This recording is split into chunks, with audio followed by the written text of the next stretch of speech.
सोनिया सुंदर और पढ़ी लिखी लड़की थी जो कि गरीब परिवार में रहती थी। उसकी शादी रवि नाम के लड़के से हो जाती है। सोनिया ना के बराबर दहेज लेकर आई थी, जिसकी वजह से उसकी विधवा सास रमा उससे हर वक्त चिढ़ी रहती थी। साथ ही वो एक रूढ़िवादी सोच की पीढ़ी थी जो अंधविश्वास पर भरोसा करती है। ऐसे ही एक दिन सोनिया पोछा लगा रही थी, तभी रमा आती है और फिसल कर गिर जाती है और चिल्लाते हुए कहती है, अरे राम, मर गई। हाय मेरी कमर तोड़ दी, कल मुही नाज पीटी कहीं की।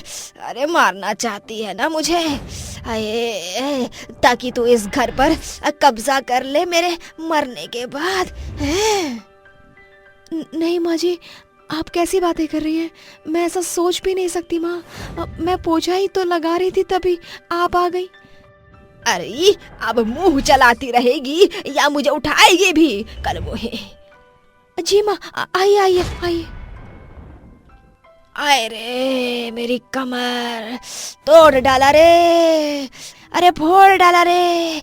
यही तो तू चाहती थी कि मुझे चोट लगे और तू बाम लगाए। मिल गई खुशी तुझे, लेकिन मेरी खुशियों का क्या? मुझे कब पोते पोतियों का सुख देगी तू है? माँ जी, आप धीरज रखिए, हम दोनों कोशिश कर रहे हैं माँ जी।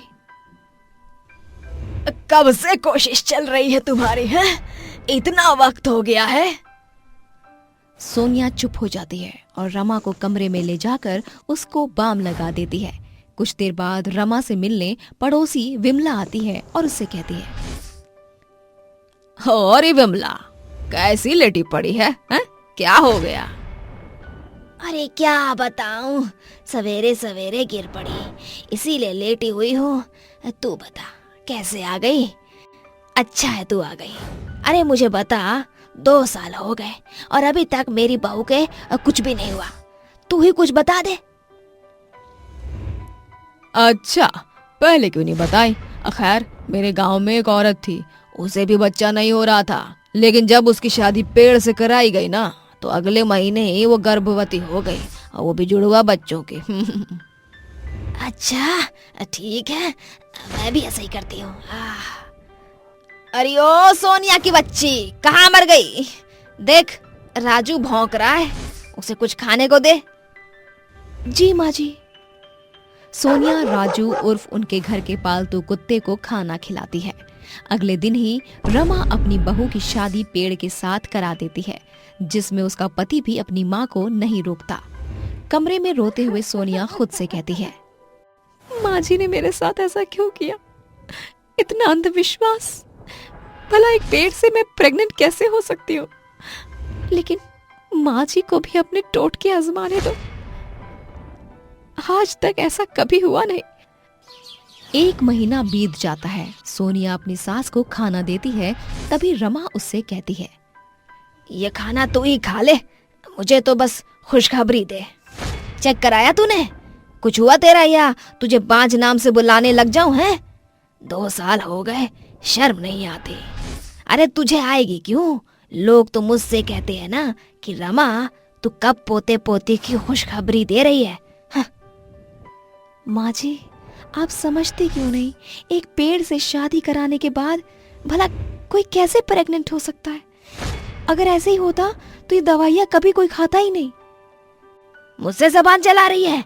भूल गई कि मैं तेरी सास हूँ? ऐसे ही शाम होती है। रमा फिर लोगों से अपनी बहू की चिंता करते हुए उसके गर्भवती होने का उपाय ढूंढती है। तभी एक बाबा उससे कहता है, बाबा, आपको कैसे पता हमारे घर में कुत्ता है? बाबा सब जानते हैं, बाबा को सब पता है। अरे शुक्रिया बाबा। अरे दक्षिणा तो देती जाओ। ये लीजिए बाबा।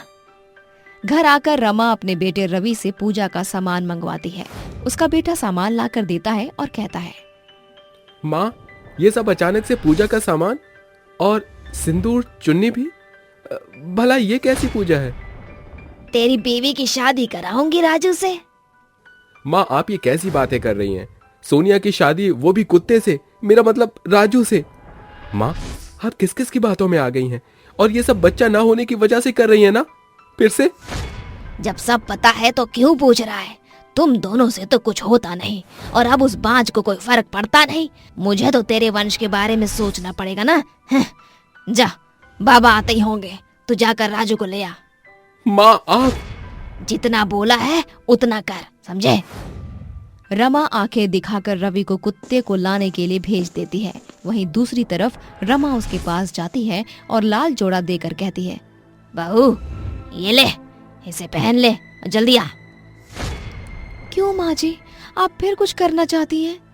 हाँ वो तो करूंगी, जल्दी से तैयार होकर आ। नहीं माँ जी, मैं ऐसा कुछ नहीं करूंगी, आपको जो करना है कर लीजिए।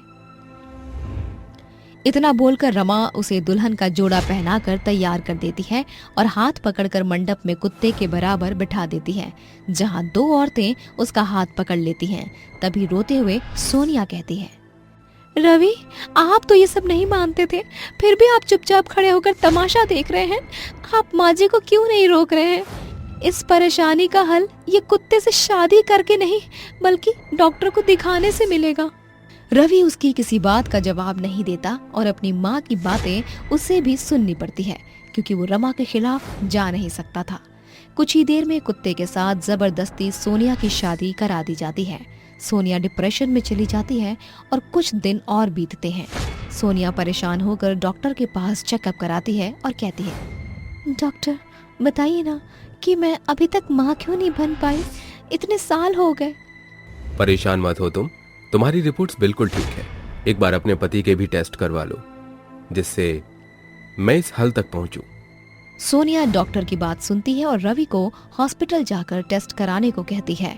रवि झल्लाते हुए उसे इनकार कर देता है, लेकिन सोनिया हार नहीं मानती। उसे अपनी कसम देकर हॉस्पिटल तक ले जाती है, जहां डॉक्टर उसका कुछ टेस्ट करते हैं और रिपोर्ट्स में पता चलता है कि कमी रवि में है, जिस वजह से वो गर्भवती नहीं हो पा रही।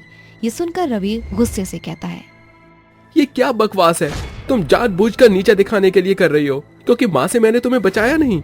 रवि जी ऐसी कोई बात नहीं है। अब जब हमें अपनी प्रॉब्लम समझ में आ गई है तो सोल्यूशन भी होगा उसका। हम पेरेंट्स बन सकते हैं, मेरी बात को समझो। रवि इलाज चलाओ और माँ को वो दो जो वो चाहती है। सोनिया रवि को समझा देती है, जिसके बाद वो डॉक्टर की दी हुई दवाइयाँ खाता है। 2 दिन बाद गुस्से में सोनिया रमा के पास जाती है और कहती है, क्या हुआ माँ जी, आपने मेरी शादी पेड़ से कुत्ते से भी करा दी, पड़ोसन की भी बात मान ली, लेकिन अपनी बहू की नहीं मानी ना। मिल गया आपको आपका वंश, इतना सब किया तो अभी तक कुछ क्यों नहीं हुआ, लेकिन अब हो जाएगा। ये देखिए रिपोर्ट्स, आपके बेटे में जो कमी थी वो पता चल गई। पता नहीं आपने क्यों अंधविश्वास को इतना बढ़ावा दिया है। सोनिया रिपोर्ट्स दिखाकर रमा का मुंह बंद कर देती है। रमा को अपनी बात का बहुत पछतावा होता है। सोनिया अपनी सास को माफ कर देती है, जिसके बाद सब ठीक हो जाता है।